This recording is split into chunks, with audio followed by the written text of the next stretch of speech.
desde Nicaragua, dictadura de Daniel Ortega expulsa a religiosas que dirigían asilo de ancianos y confisca un monasterio. Desde Colombia, la iglesia inicia obra caritativa y pastoral frente a la pobreza, el abandono de ancianos y ayuda a migrantes. La iglesia en Cuba inicia una nueva tradición en Semana Santa, la primera procesión de la resurrección y el santo encuentro de Cristo con su madre en La Habana Vieja. Desde México, religiosas dan recomendaciones para cuidarnos del tráfico de personas, delito que padece este país. ¿Cómo portarnos como buenos católicos en medio de las desavenencias? La vida de Santa Teresita de Niño Jesús en el claustro nos lo enseña en nuestro especial sobre la joven santa doctora de la iglesia. Hola amigos, hola Eddie, nuevamente juntos. Así es, Natalia, un gusto estar contigo y con nuestros televidentes desde nuestros estudios en Lima, Perú. Bienvenidos a su programa EWTN Noticias, yo soy Natalie Paredes. Soy Eddie Rodríguez Morel, gracias por estar con nosotros.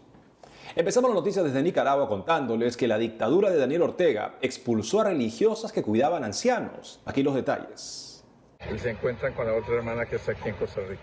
Aquí las religiosas Isabel y Cecilia Blanco Cubillo en silla de ruedas. Digan hola. Hola, buenas tardes. Gracias. Un saludo a la prensa. Bendito sea Dios que están aquí, hermanas. Llegaron este miércoles a la frontera en Peñas Blancas, noreste de Costa Rica, su país natal.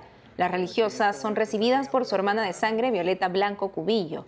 Las religiosas Isabel y Cecilia Blanco fueron expulsadas por el gobierno de Daniel Ortega el 11 de abril. Junto a ellas también fue deportada a Guatemala una tercera hermana de nombre Teresa.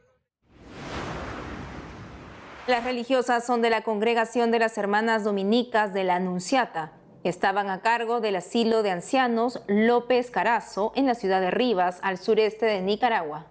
La diócesis de Tilará, en Liberia, confirmó el miércoles último que las religiosas costarricenses están en su territorio. Según 100% Noticias, la tercera religiosa, la hermana guatemalteca, sufrió un derrame cerebral. Seguiría en Nicaragua hasta poder ser trasladada a su país en ambulancia. El obispo de la diócesis de Tilarán y Liberia, Monseñor Manuel Eugenio Salazar, se comprometió a apoyar a las religiosas, sus familiares y otras hermanas de esta congregación. El año pasado el obispo recibió a las Hermanas de la Caridad, también expulsadas de Nicaragua por el dictador Daniel Ortega. Pero no solo las hermanas dominicas de la Anunciata padecieron agresión por parte de la dictadura en Nicaragua. Esta vez la Orden de las Hermanas Trapenses de Nicaragua denunció el 11 de abril último que el gobierno informó al obispo de Huillagalpa que su monasterio pasaría a manos del régimen. El monasterio está en el municipio San Pedro de Lobago. Las religiosas explicaron: el 3 de marzo se presentaron las autoridades del gobierno para informar a nuestro obispo que las hermanas ya no podían ir al monasterio y que allí funcionaría el Instituto Nicaragüense de Tecnología Agropecuaria. En la misma publicación, las religiosas pidieron ayuda económica para sostenerse en su nueva residencia en Panamá. Las hermanas trapenses dejaron Nicaragua en febrero de 2023 tras 22 años de servicio. La iglesia en Colombia inicia una nueva obra caritativa y pastoral frente a la pobreza, el abandono de ancianos y además ayuda a migrantes. Sobre esto y más informa nuestra corresponsal Lida Lozada. Aquí, en la sede de la Conferencia Episcopal de Colombia en la ciudad de Bogotá, desde donde les informo que 34 de nuestros obispos colombianos se preparan por estos días y algunos de ellos ya se han desplazado hasta Roma para realizar la que será su visita ad limina 2023. Por el tamaño de nuestra iglesia colombiana y el número de jurisdicciones eclesiásticas, esta visita hasta los umbrales de los santos apóstoles Pedro y Pablo y al gran encuentro con el Santo Padre tuvo que ser distribuida en dos grupos, entre el 17 y el 22 de abril, fecha en la que se espera se dé el encuentro con el Papa Francisco. Son 15 los organismos de la Curia Romana que se esperan visitar y son 7 las provincias eclesiásticas que representan estos prelados. En otras noticias, les comparto que aquí en la capital colombiana, en uno de los sectores más tradicionales de la ciudad, ubicado en el centro, conocido como el barrio Las Cruces, ha nacido una nueva obra pastoral y caritativa denominada Distrito de la Misericordia. Se trata de una respuesta concreta que busca ofrecer la Arquidiócesis de Bogotá en articulación con diversas comunidades religiosas y organizaciones de laicos frente a complejas realidades sociales que padecen los habitantes de este sector, entre ellas pobreza extrema, consumo de sustancias psicoactivas, desplazamiento, migración y abandono a adultos mayores. Pues lo que transmitimos es también esto, o sea, el valor de lo espiritual para poder dignificar las personas. Creemos en que el hombre es holístico y por consiguiente debemos de rescatar esta parte espiritual, pero también ofrecer algunas soluciones concretas a las situaciones en las que vive. Ellos no son de la calle, son nuestros. Es el pregón nocturno con el que también cientos de jóvenes cada semana, convocados por los misioneros de la Consolata, manifiestan su presencia por diferentes calles del centro de la ciudad, especialmente a hermanos habitantes de calle, a través de una iniciativa conocida como Agua Panelazo. Allí lo que hacen es llegar, acompañar, saludar, en algunos casos bendecir y de manera simbólica entregarles un pan y una bebida caliente típica de nuestro país conocida como agua de panela para saciar, al menos de manera transitoria, su hambre, no solo de tipo físico, sino también espiritual. La iniciativa Agua Panelazo está basada en la misión Adyentes, es decir, el anuncio del Evangelio a los no cristianos, y precisamente en muchos casos lleva a jóvenes desvinculados de la vida eclesial y sacramental al encuentro con Jesús en medio de los pobres que viven en las calles y barrios de la ciudad. Por el carisma de esta congregación, esta misión parte también de la necesidad de brindar consolación a estas personas en condición de vulnerabilidad. Creemos y pensamos que el aguapanelazo es un acto concreto de consolación. ¿Qué quiere decir eso de consolación? Es decir, la acción de poner sol en la vida de los demás. Ellos que habitan las calles, los solos, los empobrecidos, son concretamente personas que necesitan de consolación, y nosotros venimos a ellos como un gesto concreto de traer sol, de poner luz en medio de sus vidas, en medio de su situación. Esto es todo por ahora. Desde Colombia, Lida Lozada, EWTN Noticias. Ahora pasamos a un problema internacional en cuya solución contribuye la Iglesia. Es el delito de la trata o tráfico de personas. En los últimos años aumentó en México. Esta práctica ilegal no se vincula solo a la prostitución o al trabajo agrícola. Envuelve también la pornografía infantil, el robo de bebés, el tráfico de órganos y más. Afecta en especial a mujeres y niñas. Las causas principales: la pobreza, falta de oportunidades, trabajo y estudio. En México, este mal tiene 3 fases: captación, traslado y destino. Los lugares principales donde avanza son Acapulco y Cancún. Ante este problema, en 2013 nació la red Raamín, conformada por 9 congregaciones religiosas mexicanas dedicadas a la prevención. Escuchemos sus recomendaciones para protegernos del tráfico de personas. ¿Cómo detectar una persona de trata? Si es un niño, un bebé, porque hay ¿cómo se llaman? Las adopciones falsas. Entonces, pueden ir una persona que adopta un niño y lo lleva, pero para una adopción sabemos cuál es el proceso, ¿no? El niño tiene que conocer a la persona y convivir con ella un tiempo hasta que ya se la lleva. Estos no, esos se la llevan. Entonces nos decían, si en un avión o en un transporte ven un niño llorando y no se calla para nada, es víctima. Porque por mucho que llore y que esté a disgusto con la mamá o con el papá o con un familiar, el niño se tranquiliza. Cuando hay sospecha, nos han recomendado denunciar. La denuncia es secreta, no tienes que dar nombres ni nada. Entonces hay muchas maneras. Por ejemplo, nos decían también un matrimonio forzado. Ves a una niña con una persona mayor, pues es víctima. Los niños de mendicidad, porque hay mucho aquí también en las grandes ciudades, la mendicidad, pues igual hay que sospechar que se está haciendo un hilo fino, cómo captar y cómo sacar, cómo engañar. No se dan cuenta. La iglesia en Cuba no se arredra en medio de las dificultades. El entusiasmo por la evangelización es imparable. Iniciaron una nueva tradición en Semana Santa. Nuestra corresponsal Rachel Díez nos cuenta.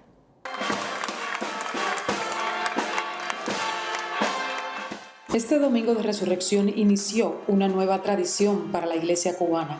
Las calles que hace solo unos días acogieron el Viacrucis de la Amargura propio del Viernes Santo fueron escenario de la primera procesión de la resurrección y el santo encuentro de Cristo con su madre en La Habana Vieja.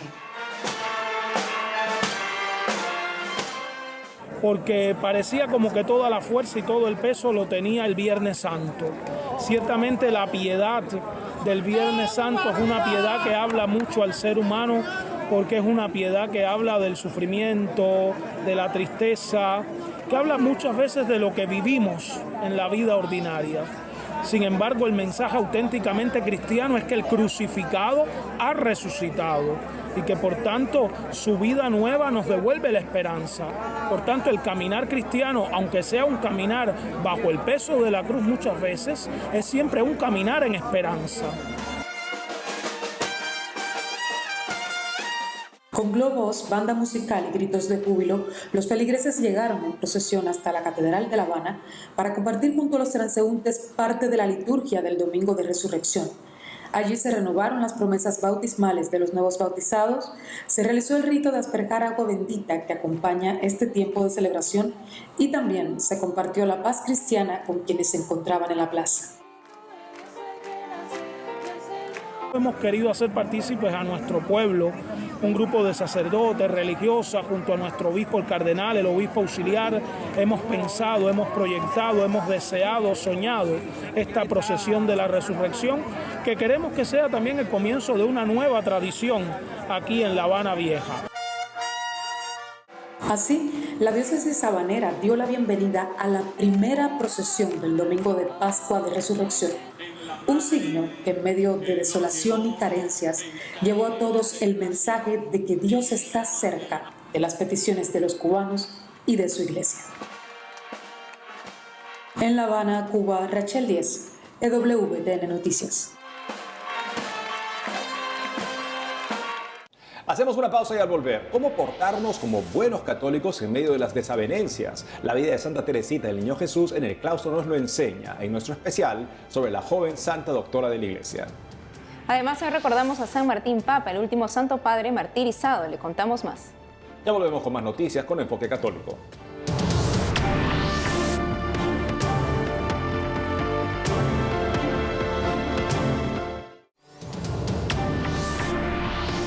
Ahora recordaremos a Santa Teresita del Niño Jesús, cuyos 150 años de nacimiento conmemoramos este 2023. A los 15 años de edad, Teresita tomó los hábitos de las carmelitas después de superar muchos obstáculos. ¿Fue un hecho de rosa su vida en el claustro? Lo sabremos.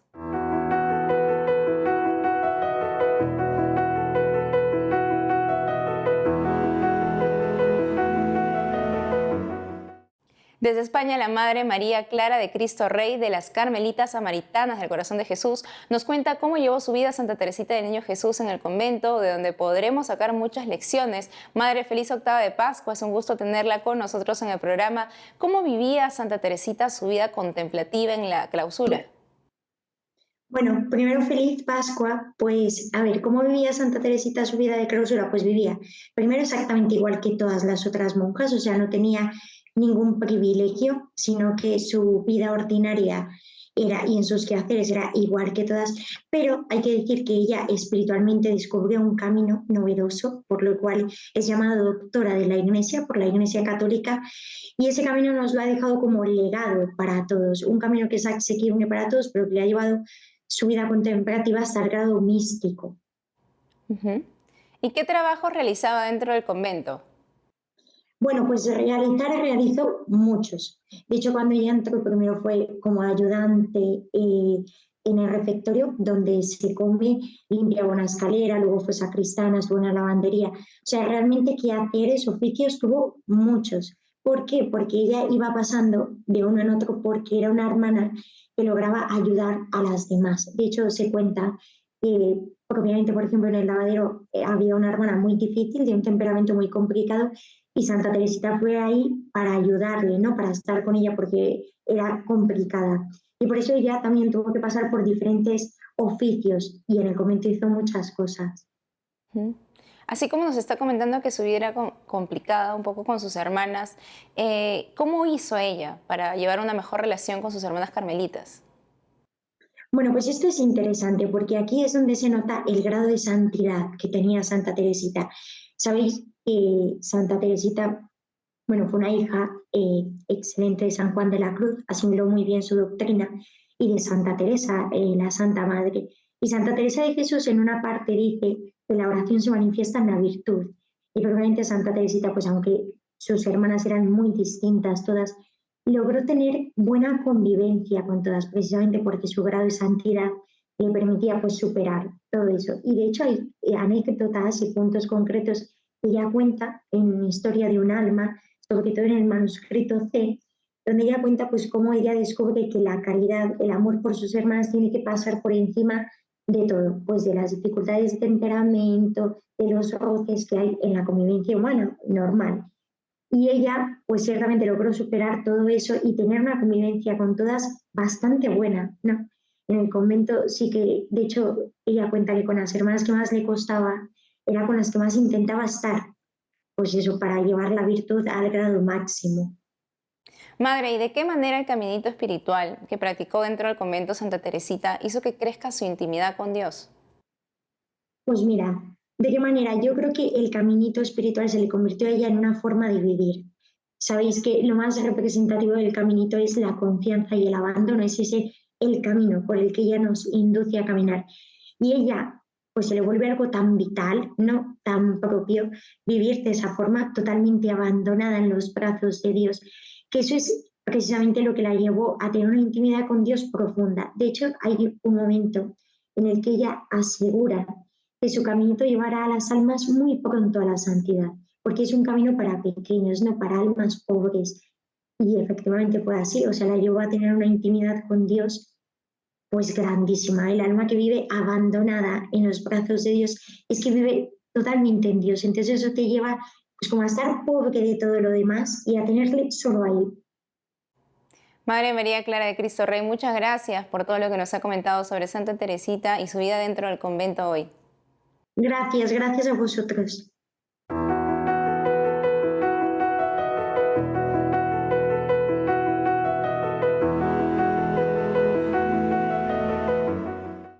Hoy, como cada 13 de abril, la Iglesia conmemora a San Martín, Papa del año 656. Se trata del último santo padre martirizado. Son más de 40 los pontífices que han sufrido el martirio. Para conocer más a fondo sobre él, nos cuenta el padre Jorge Luis Hidalgo, vicario de la parroquia San Juan Bosco en La Pampa, Argentina.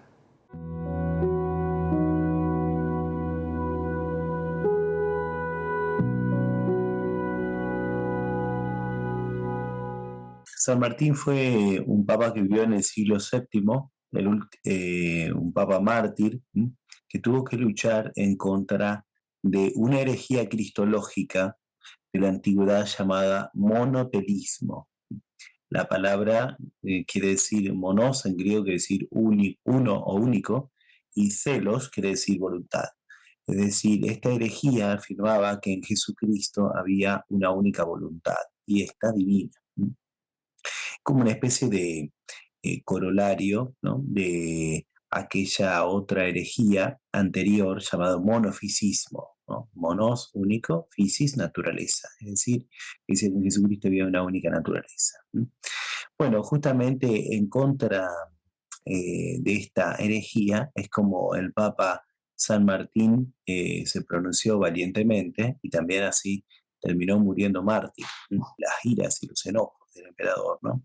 Lo cual mandó un emisario, su representante en Italia, ¿no?, a asesinarlo, pero se terminó convirtiendo, lo quiso asesinar en la Basílica Santa María de Mayor, se terminó convirtiendo y quedó enseguecido el siervo que lo iba a matar al Papa, ¿no?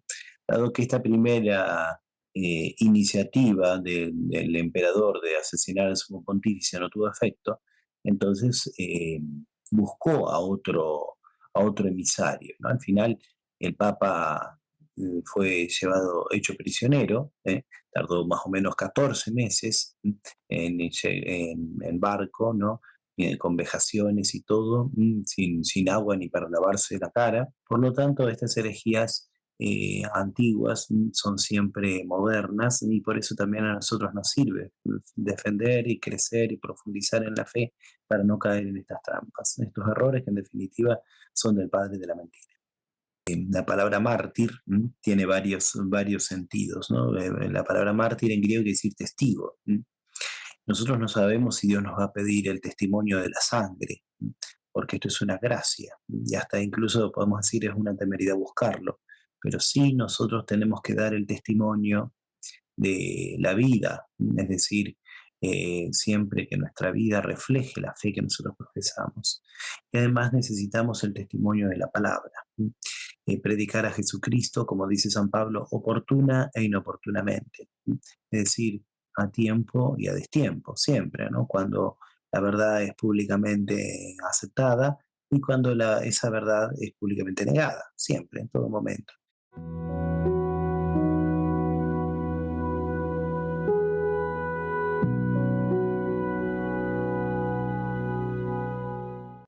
Y ahora les presentamos buenas películas que recomendamos ver. Ya están en carteleras de cines en varios países de América. Nos dirá Dios: tú vas al infierno, tú al purgatorio y tú conmigo al cielo. No, no es así. Purgatorio recoge historias basadas en revelaciones de San Pío de Pietrelcina y Santa Faustina Kowalska sobre el purgatorio. Retrata la historia de la mística Fula Jorak, a quien una noche se le apareció Santa Magdalena Sofía Barat, fundadora de la Sociedad del Sagrado Corazón de Jesús, y le mostró esta realidad. ¿Quién eres? La película está dirigida por Michal Kondrad y fue producida en Polonia. Se puede ver en los cines de España, en más de 10 países de Latinoamérica. Esta semana se estrenó en Colombia y pronto llegará a Chile. También puede pedir la película en su ciudad a través de la página oficial. Vivimos en una sociedad tan súper acelerada que no nos da tiempo a parar. Libres llegará a los cines de España el 21 de abril próximo para luego ser distribuida por todo el mundo.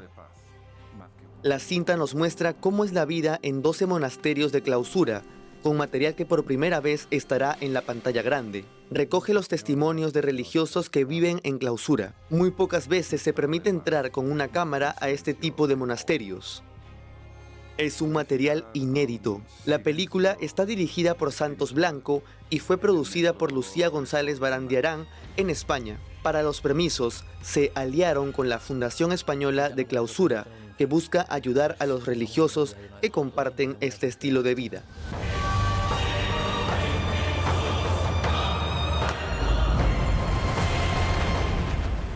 Puede pedir la película en su ciudad a través de la página oficial. Que ahí hay unas mujeres que están locas. ¿Qué hay detrás de esas mujeres que hay ahí dentro?